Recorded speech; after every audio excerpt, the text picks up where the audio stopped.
Hello. Hello. Okay, doing a mic check.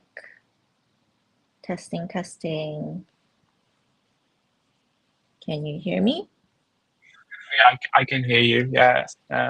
If you want, you can push me off stage. That's fine.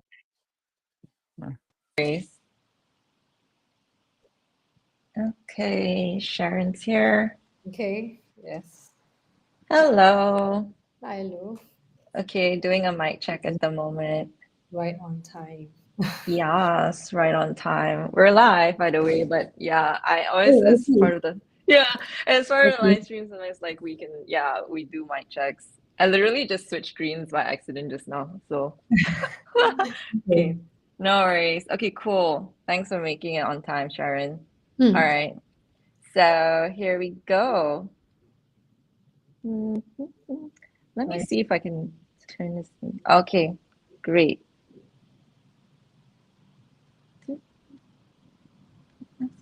Notes. Okay. Welcome everyone to KatKast, the podcast where governance meets growth. So I'm Katherine, founder of Katashe Solutions and Secretary General at ACCESS. So over the past decade, we've worked across technology, mission-driven technology, and helping sales startups across APAC while building for public goods. So KatKast is where we explore the real mechanics of innovation, from DAO governance, staking policy, inclusive finance, and the future of public infrastructure. So if you care about how systems scale and who they serve, you're in the right place. So let's dive in. Okay, today's episode is all about what it really means to be acquired by a DAO and what this signals for the M&A space in Asia's Web3 industry. So my guest today is Sharon, co-founder and CEO of now GnosisHQ. So previously it was known as HQ.xyz, which is the on-chain business finance platform which Sharon co-founded, acquired by GnosisDAO, not through term sheets in a closed boardroom, but through an open governance proposal, debated and voted on by a global DAO community. So Sharon's story doesn't just start with the acquisition though. So before HQ, she helped lay the groundwork for Southeast Asia's stablecoin infra, from launching StraightX, eventually being one of the first women founders working on the first DAO-led M&A in APAC, and led by her and her co-founder. So Sharon, welcome to the show and congratulations once again on the acquisition. All right. Thank you. Hi, everyone. Thanks, Katherine.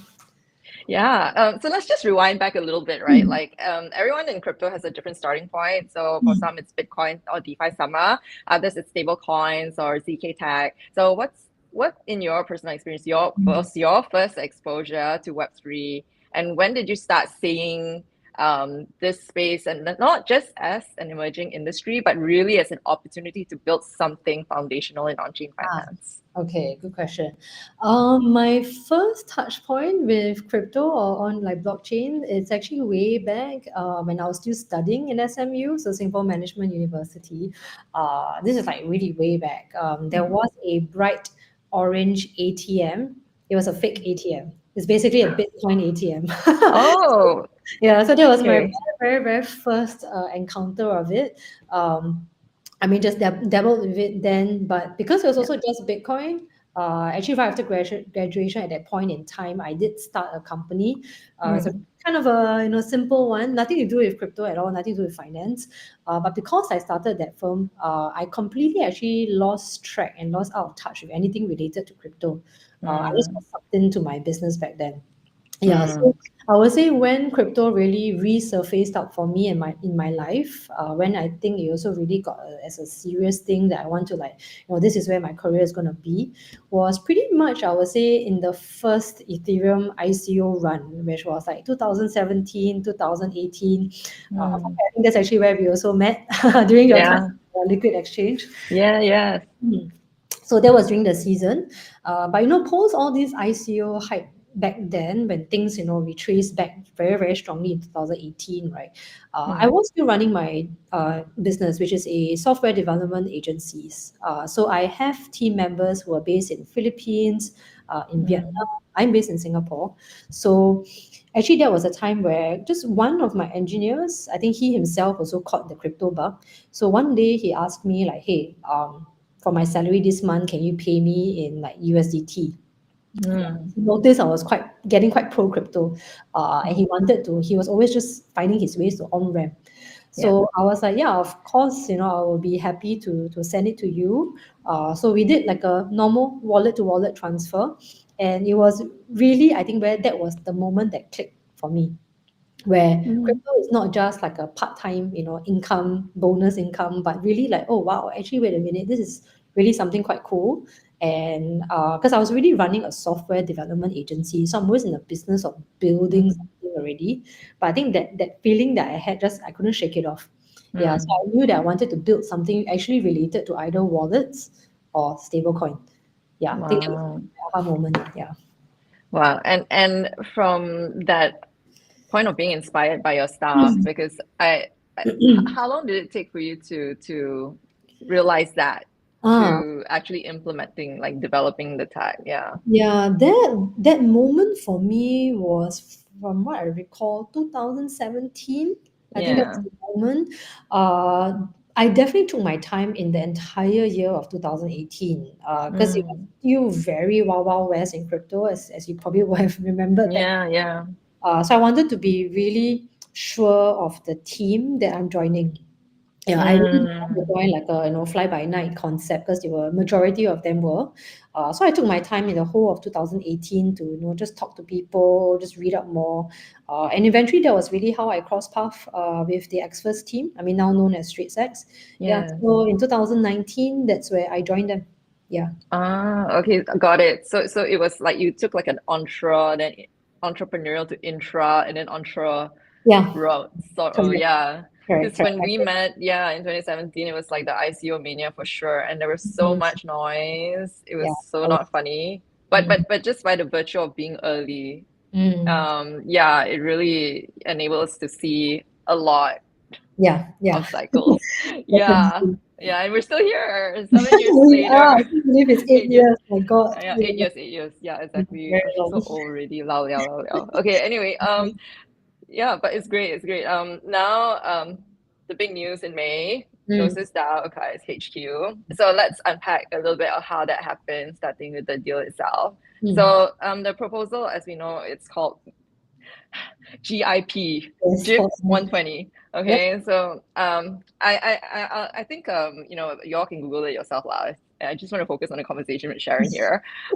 So it was valued at 15 mil, this Mm. deal, and it has got a whole like performance-based vesting structure and a very, very like deep, very, very in-depth proposal on performance milestones. Breaking it down to founder, tech advisor, tranches, etc. We won't go into details, but it's all public information. If you want to deep dive, feel free to go Google. So again, Sharon, how did the acquisition opportunity with GnosisDAO come up? Was it something that was organic? Were you actively exploring it? Yeah, do share your journey. Yeah. Yeah, happy to share. For us, I would say it's definitely more on the organic side. So what happened was around Q3, Q4 last year, it was time for us to raise our next round. Now, because prior to that, we actually last raised only in 2022, somewhere in the middle of that. So by then, it was around entering the 2.5 year mark. It was time to raise for the next, maybe hopefully 3 years of our existence. So with that, you should always, I mean, you go through the usual process of talking to your friendies, talking also to, I think, primarily who has strategic value. So for us, supporting team-based self-custodial wallets was definitely the key. So we have always been supporting Safe wallets a lot. I mean, Safe did also spin off from Gnosis. So that was actually where the introduction started. So we spoke to the Safe team quite a lot, actually, even whether from a normal business perspective, and then towards the last year when we were looking to raise, we definitely hit them up as well. Yeah, so then kudos to the founders of Safe, then referred us to Gnosis, because they felt that whatever we were thinking of was potentially more aligned to Gnosis. Yeah, so then that's where the connection happened. And as we were talking, we presented as is, as though we were just fundraising, and then one thing led to another. Yeah. Wow, it's so awesome and yeah, a warm, friendly Mm. network opens a Yeah. lot of doors. Yeah, and I'm curious to know, like, we touched briefly on your journey at StreetX actually, but how did it lead you from StraightSex to Yeah. co-founding HQ. Yeah, I always say that, sometimes it might sound like we got acquired quite early, right? Almost at the 3-year mark of it. But mentally, I somehow find that this journey has been a 5-6 year journey because there's like time in StraightSex. The transition is quite natural. I think when I was with StraightSex, we were very focused on being the stablecoin issuer, which meant that we had to support. We had to be very neutral and agnostic to support, any dApps, any fintech that wanted to support, the stablecoin.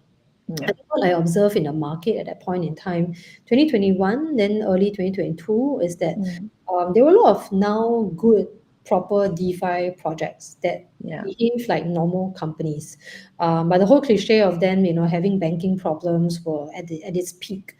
This is a different time, right, compared to what we are experiencing right now, where everyone is pro stablecoins. Just 3-4 years ago, it wasn't the case.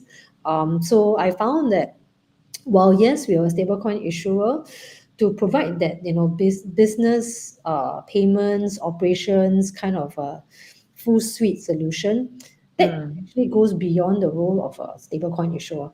Yeah. So actually, behind the scenes, I had very honest conversations with the founders of StraightSex, and it came down to maybe it's time for me to then exit the firm as is, start my own thing. But the lineage will always be there. I mean, we were working with StraightSex, we use the stable coins, even the cards product that they have as well. So it just seems like a natural progression. Yeah. Yeah, you were mentioning the difficulty with the banking rails and the wallets and the custody piece. Like, so it definitely was in a time when stablecoins was like, what? A stablecoin is really stable? That was the question, right? Yeah. And given that difficulty in on-ramping, and the business opportunity you saw there, you built out HQ's suite of solutions. And how did that play into Gnosis APAC strategy? Yeah. Okay, I would say for Gnosis, the fit that they saw, right, was on two fronts. One is, definitely geographical presence. They haven't had a APAC or Singapore presence, like a actual, even a team, maybe a group of team members, right? So anything is more remote stuff. That's one. Second one is they never had a focused product or business line tackling just for business as well. Yeah. So the acquisition happened for these two reasons. One is now let's have a business account concept. So the truth is, if they didn't acquire us, probably they will be a competitor to us also down the line, because they will start this themselves anyway. And the second one is the Asia side. Yeah. Can you just share a little bit about Gnosis's background? I understand that they're a DAO, and if I'm not mistaken, they were initially working on prediction markets, if I'm not mistaken.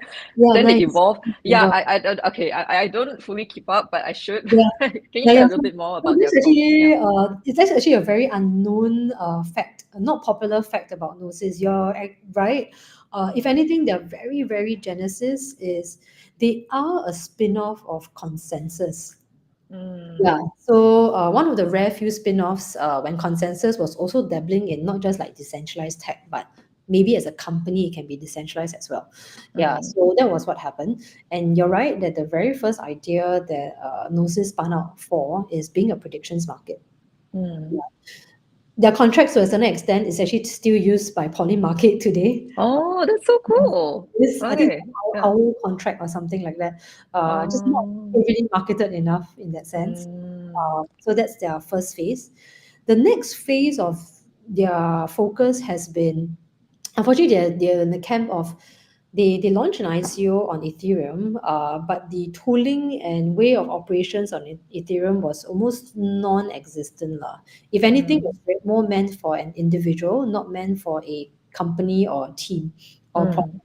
Yeah, so that spurred them to end up building their own multi-sig wallet, which we know as Safe. Back then, it was just Gnosis Safe. Yeah, so that happened as a priority. They moved on actually to even building, I guess, their own version of like an AMM or DEX, right? So that was called CowSwap.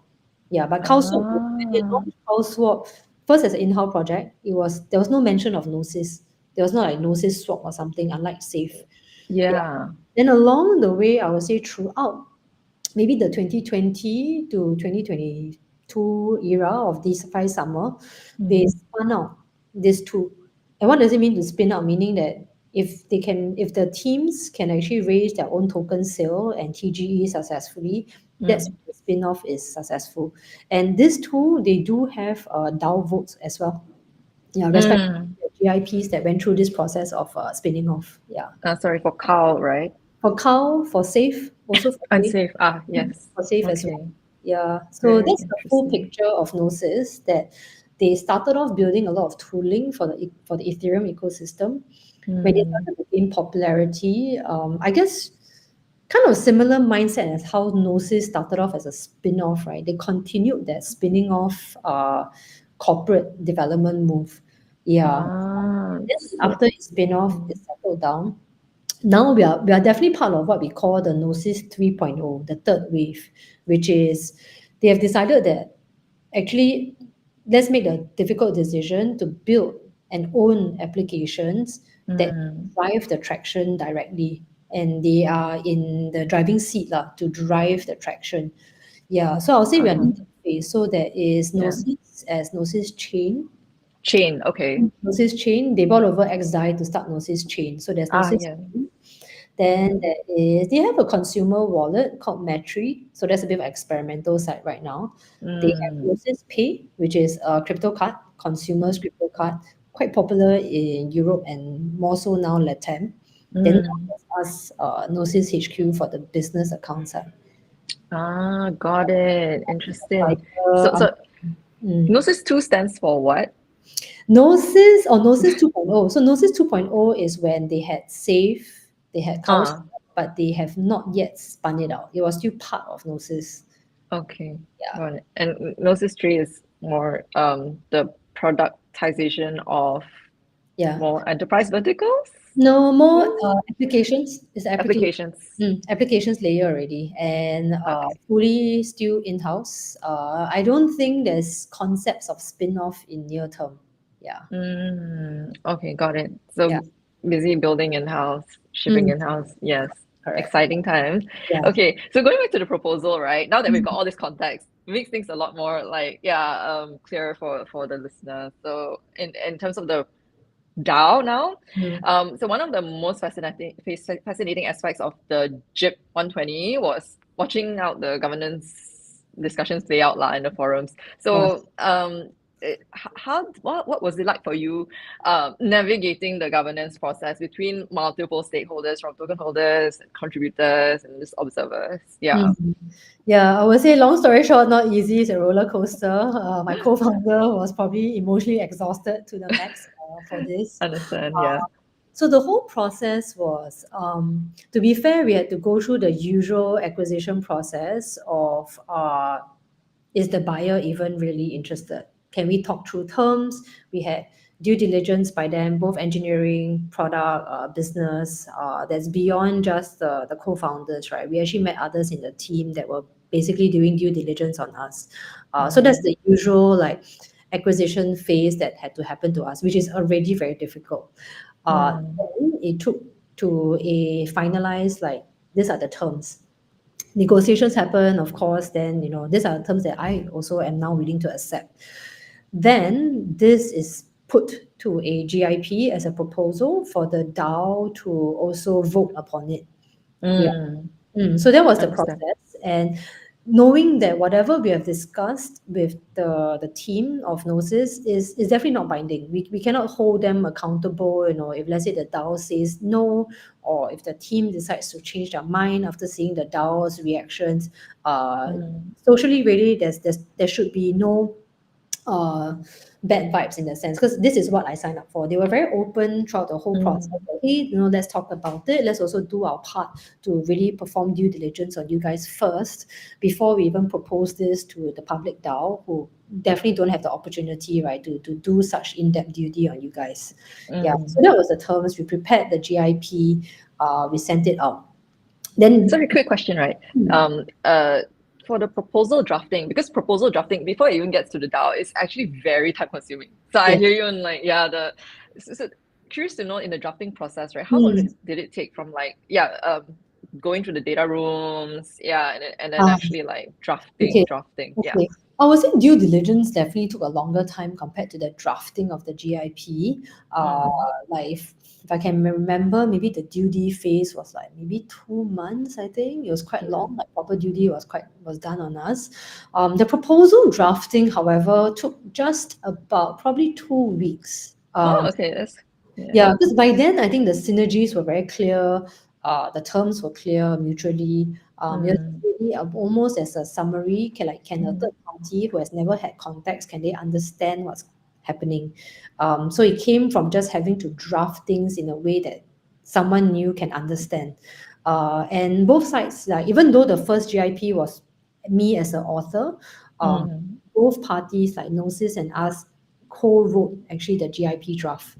Yeah, usually if it's a very complex proposal, there would be multiple drafters and then one person will post Yeah. but I'm curious to know like in terms of like the stakeholders you have to consult, like usually in a VC environment like TradFi, you would go through investment, like say if a VC wants to do it to write a check, they'll go through an investment committee. Yes. And so was it similar in Yeah. terms of So this acquisition is very interesting because it was a token first company buying over a equity only startup.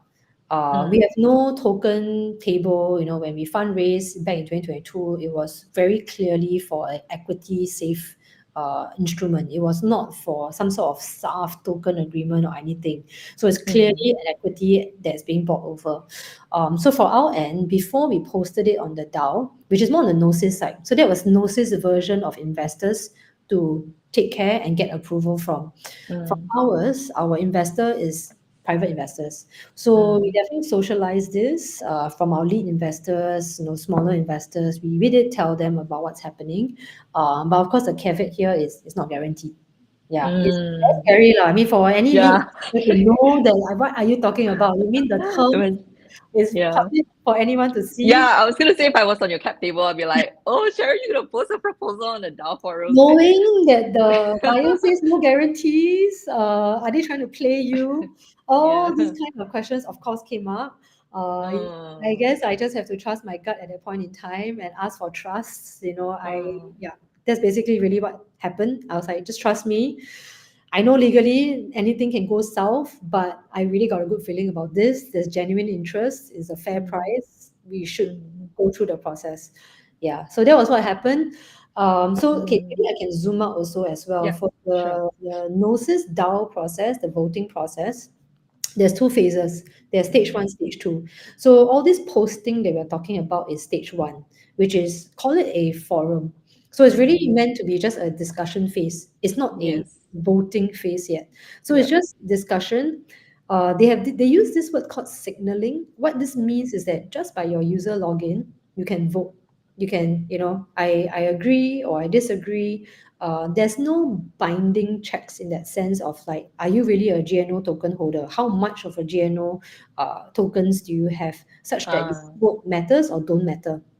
Yeah, it's actually for commentary. And the reason for this is because it is objectively awkward if you are to post something and suddenly you have no chance for commentaries or opinions and you're suddenly tasked to vote yes or no. Right? If you're unsure, chances are people will vote no. If you have a very careless group, then everyone just votes yes, yes, yes, yes, yes, and suddenly it's binding. No minority no's get to even voice out anything. Yeah, so this space we're talking about is forum. It's just signal, am I yes or no? You have literally in the forum page, there is a comment section. So people can write comments, and it's our duty to respond to it also. Yeah.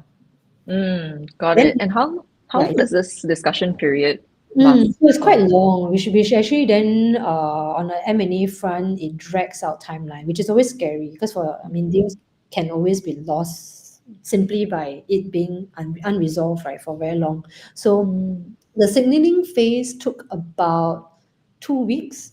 Yeah. Forum phase 2 weeks, and the token phase later also around 2 weeks. Yeah. Can you share more about the token phase? The token voting phase. So the token voting phase is a lot simpler actually. So It's the same user interface. Imagine a web page, but now to actually vote yes or no, it's not just a connect your email. There's no chance for you to type comments anymore as well. Literally connect your wallet that has the GNO tokens or delegated GNO tokens, and then you cast your vote. And when you vote yes or no, the number of tokens that this wallet has is visible.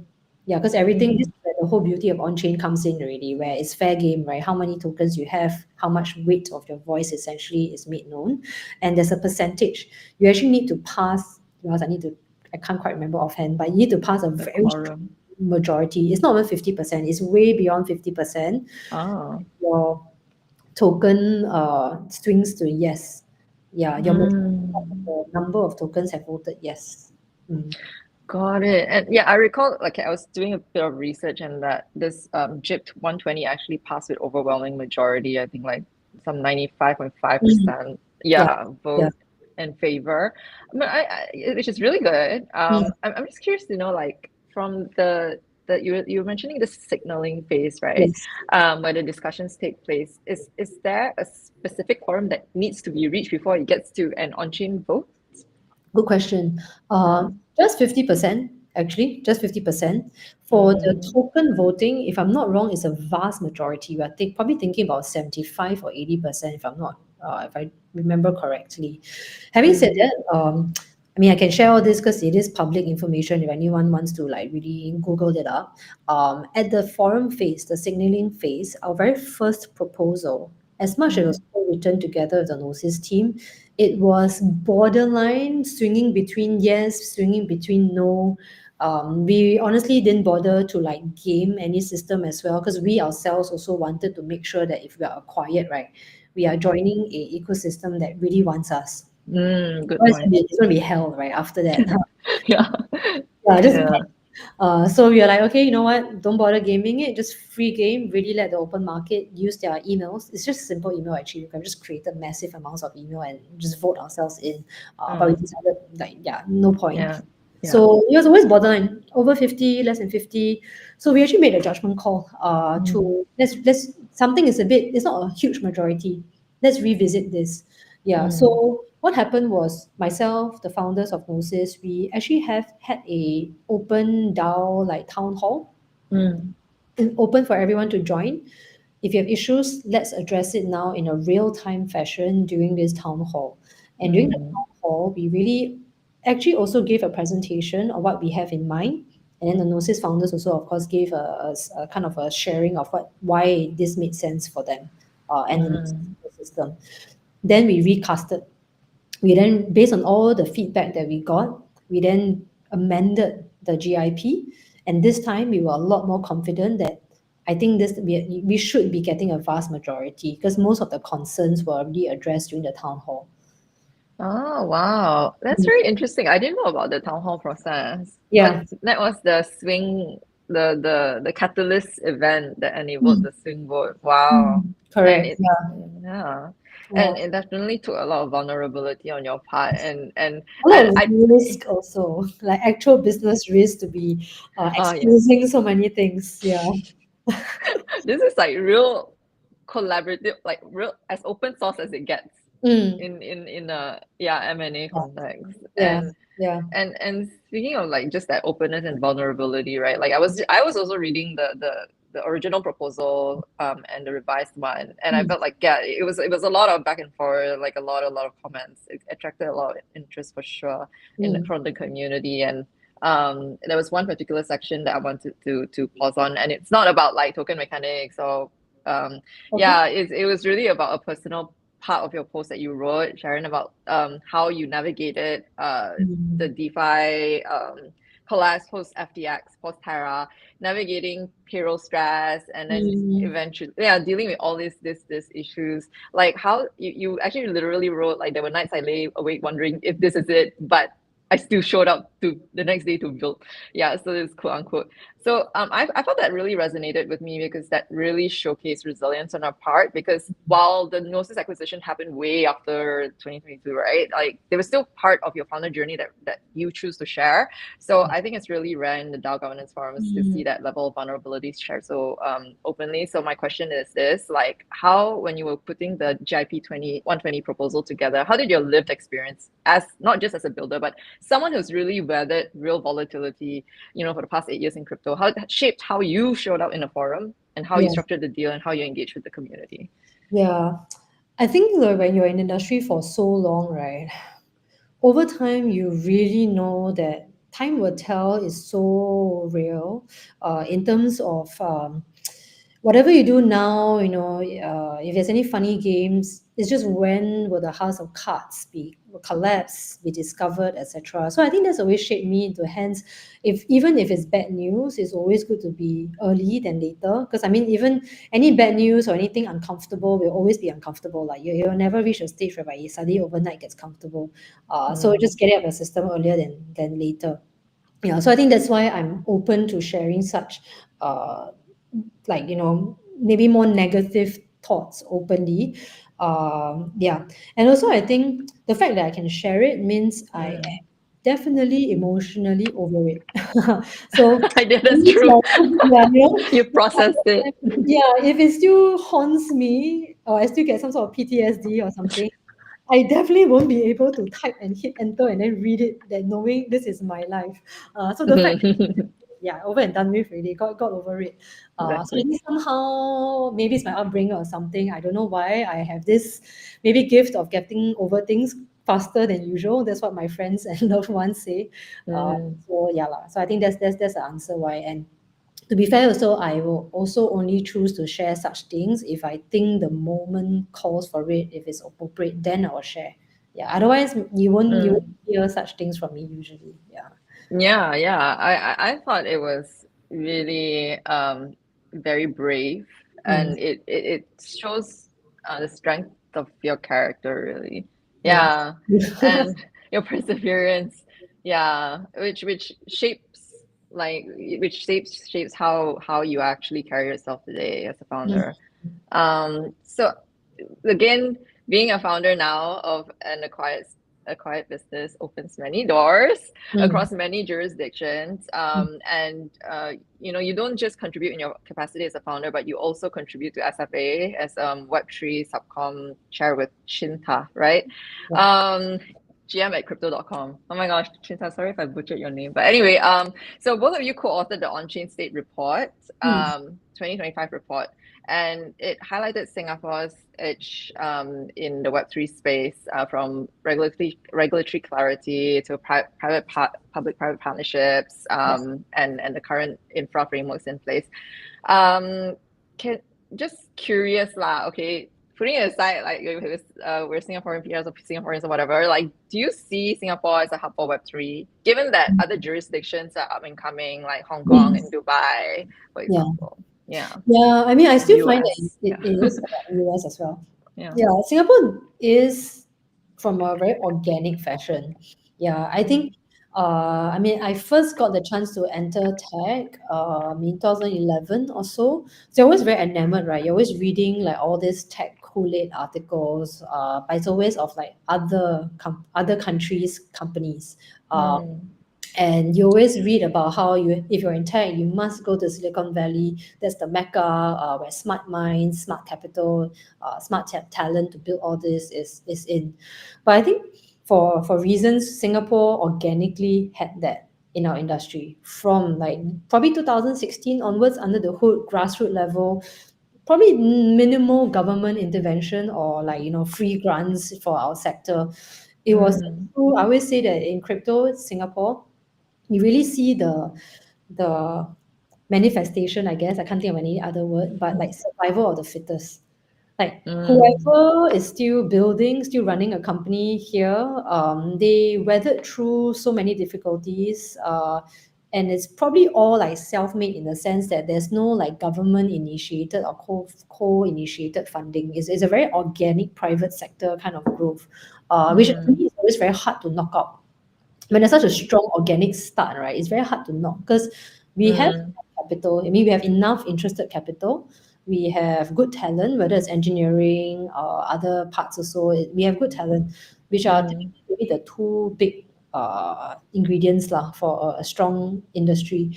And then of course, Singapore being Singapore is always very small as a country. So naturally the founders already are born with a global mindset. Like we must find clients internationally. Yeah. That's true. Yeah. Yeah, I'm married to I'm Malaysian by birth, but I'm married to a Singaporean. Yes, and he always does have that global so very creative driven mindset, like always looking to innovate. And I suppose by virtue of Singapore being small and the only capital is like talent and investment infra. Yeah. So I'll say yes. I mean, regulations, I know from a media perspective now, there's always dual views about things, whether Singapore is too strict, are we really supportive of the industry? But I guess one good news about regulations that it's been clear. Yeah, I think what you see is that. Yeah, so I think that's also one big, thing that you need the regulators to be. You need consistent regulators lah. Yeah, and I'm curious to know, like, because both you and I, we're running our own firms, and we're also running seats in nonprofits, right? Like, you're in SFA, I'm in ACCESS. Granted, FSA is way bigger and of course, like more generalized across the fintech ecosystem, whereas ACCESS is very, very focused on blockchain. I'm curious to know, like, what guides your decisions to contribute to nonprofits, and then eventually also contributing to industry reports like Onchain. I actually really like the report, by the way. Those of you who haven't read it yet, go read. Yeah, it's a good landscape of the Web3 ecosystem. Yeah, I think majority of people haven't read actually, but it's okay. Make them read. So thanks for giving it a plug. No problem. For us, I think why we do it. I think two things. For the nature of, for the stage of where we are as a industry, right? I think maybe I say the selfish one first, right? Because obviously there must be some gains here. So to me, it was also a way to have a reason, have a canvas to actively engage with others in the industry beyond just myself and the business. Yeah, because I mean, we're always engaging people from a business perspective, then it might seem like it's just for business, it's just for sales lah. But sometimes I genuinely like to engage with people in our industry. To me, it's almost like a fun project always.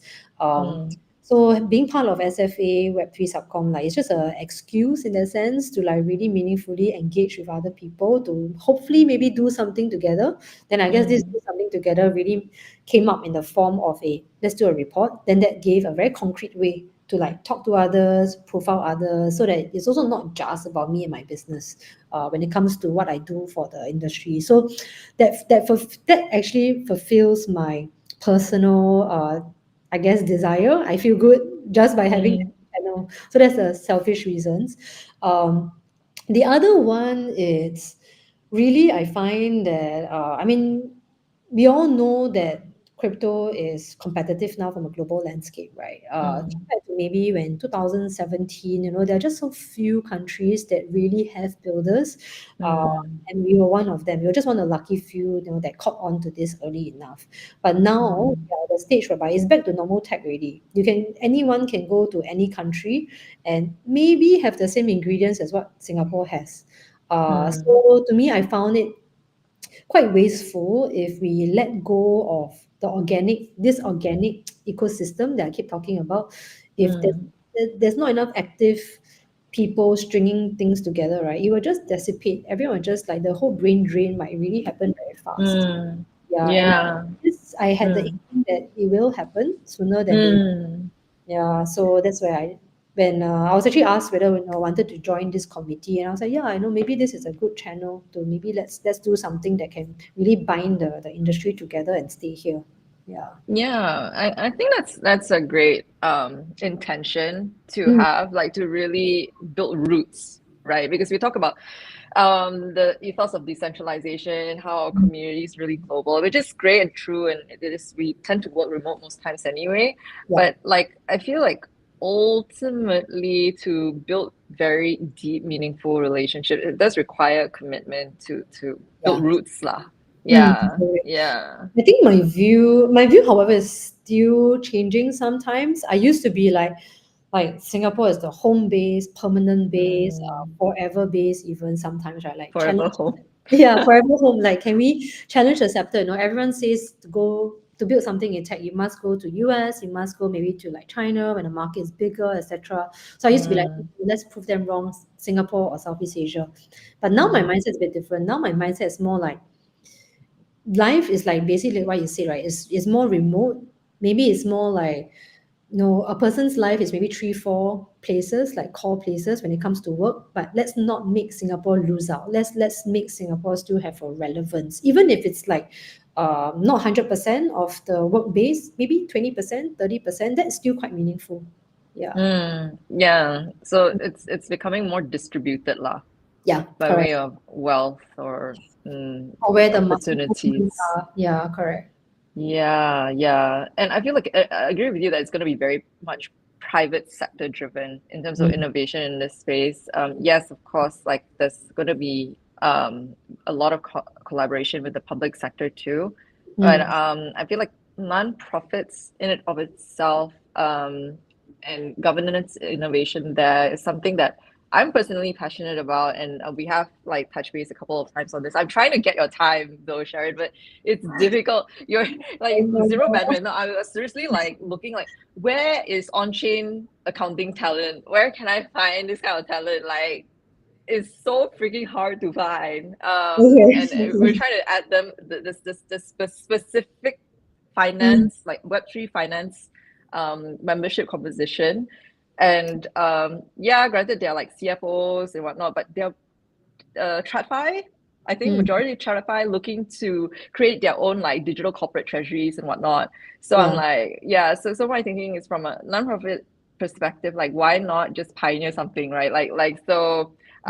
Within ACCESS, we're looking at drafting our first investment policy statement for our first Bitcoin strategy, and e-strategy. So please, if I think HQ is on our membership list, so we'd love to see if there's someone you can refer us to work on the accounting side. It's marking definitely on my to-dos. It'll be an industry first for Singapore, actually. Because I also realized like, this whole idea of like IPS, investment policy statement, is the thing where you talk about custody, how do you custody your assets properly, and it also touches it has a nice parallel to what probably GnosisHQ would be doing as well. Yeah, so perhaps something SFA and ACCESS can work together. Okay, back to from nonprofits and business building back to GnosisHQ. Okay, your business GnosisHQ. Now that the deal is done, yes, I presume it's concluded. So, what does GnosisHQ look like today? Yeah, what's changed? What stays the same for you? Yeah, post acquisition. What has changed? Okay, maybe I'll answer what stays the same. I think that's the easier one to explain. Good news, this is a proper solid acquisition. So team product roadmap actually stays the same. So really glad that we get to continue what was on our minds. Now full swing ahead, right? Because we are part of a bigger team, brand is better, resources are more as well. So in terms of roadmap and the team, it stays the same. If anything, it should grow even more. That's the simple one. In terms of what has changed, it's I think this has accelerated our efforts to grow from an international point of view, because Gnosis has very strong presence in Europe and LATAM. The LATAM part actually is probably something that people are unaware of about Gnosis. Gnosis Pay has great traction in LATAM. So that gives us inroads to LATAM as well, which prior to the acquisition, we probably wouldn't have thought of it. Probably would have thought that we are too culturally removed to even have a fair shot into the market. Yeah, right. Now we really clearly have a clear path, very lower friction path. So that's great news for us that we can now more easily break into other markets. So that's one. From the product perspective, this is where to me it gets even more interesting because we are finally part of such a full stack. I call it like a full stack fintech, where Gnosis has the chain. All right, so i.e. all the validator relationships as well. We have direct, talks and like engagement with validators, the chain, and now we are part of like the Gnosis 3.0, which is like owning and running the applications even, right? So that's we are that one vertical. So we are literally the whole stack of the entire, fintech, whether it's data, whether it's money movement. If you want to somehow a partner wants to has some questions around, oh, is the chain reliable, or etc. It's not just a partnership anymore. It's literally like our own guys. Let me rope you in. Yeah. So being part of such a full stack team now, right? When it comes to like whether it's on-chain data or payments, that's on-chain, it's great, lah. I think because a lot of ideas can come up. We can be actually make the decision to let's not earn from payments, but it's fine because so long as we earn from activity happening on the chain, actually as a group we also earn. Yeah, so it's more holistic when I now think about things. Yeah. Okay, it's like kind of like being in the Apple ecosystem, or like a Yeah. a very holistic Like ecosystem. maybe like Tesla, like I can charge cheap for cars because actually I'm trying to earn from all the charging networks, something like that. Yeah. So maybe more cohesive. Oh, that's great. So I think like that's an exciting expansion, a growth phase for both of you in HQ. I think who's your other co-founder? Sunny Singh. Sunny Singh. Oh, okay. Yeah. Like how are you both like kind of navigating the post-acquisition journey with your new colleagues?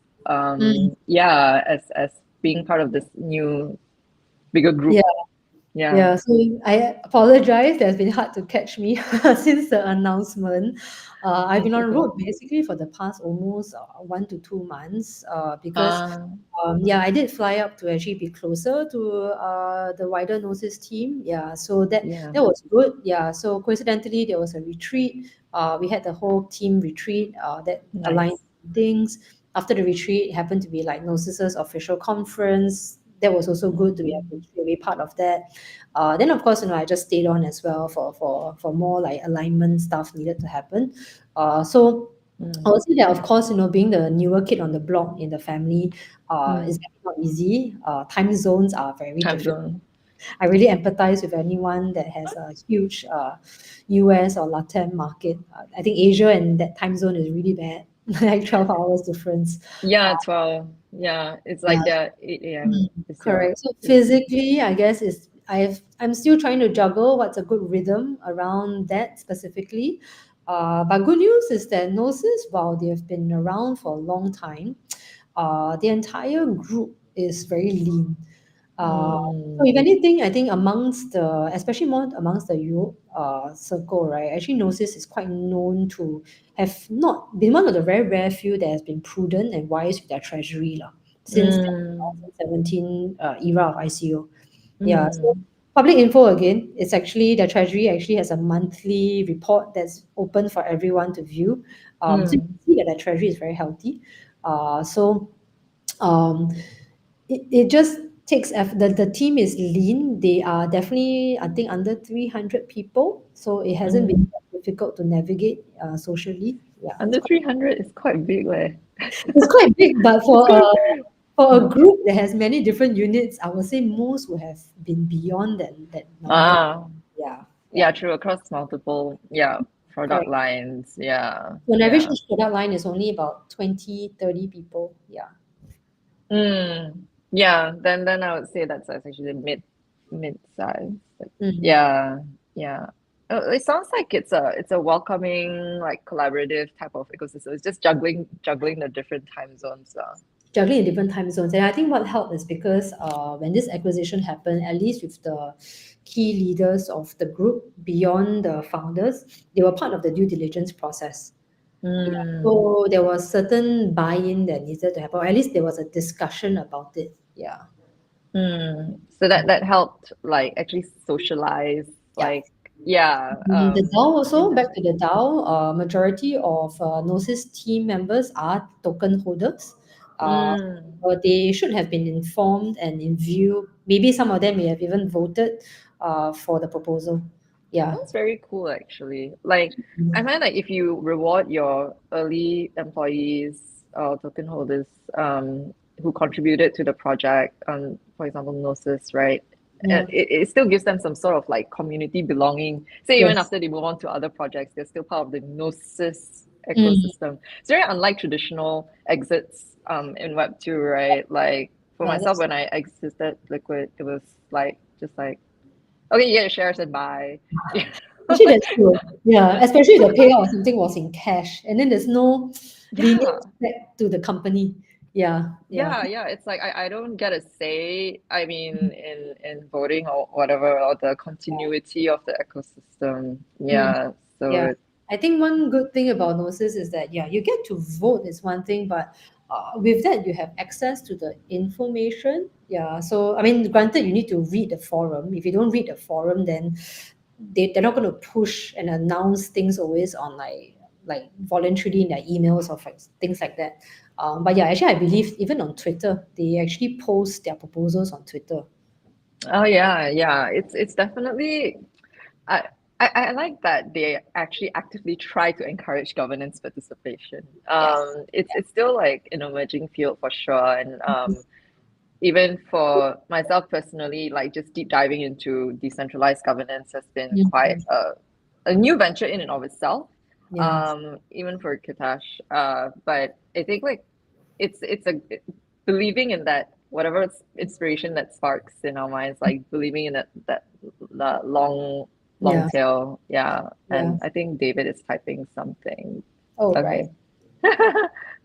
And he's still typing. I realize we're at 10 minutes to Oh, yes, we are. Okay. yeah. And he's saying, okay, let's speed it up. Okay.